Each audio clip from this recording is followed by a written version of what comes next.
ya me kwa nu le ya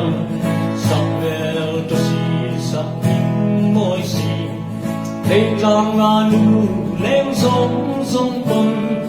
an yang zo lo si ar trong moi ya me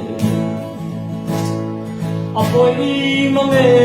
ka tai zo ta ki ma ngai na dil tu che hian tu na shai len ka ra len tu lum lu thai ka lo pom ta o khuyên nghe lo om le ma na kan vang ai te khai andaram katong lo che atlai uae sakhel daram in apoi mange katai zota wangai na dil tu tia tu na shaile kana le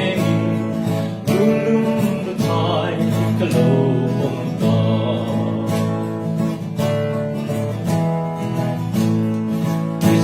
về lối lâu tông mà tin lại ru căng lâu cho mẹ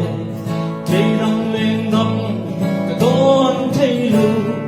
lên những khu tu sông những ngôi đoàn đi kề apoi mange cả lai sâu ta tìm mà ngày na điêu tu thian na shai len ka ra len lum nu thai ka lo mong ta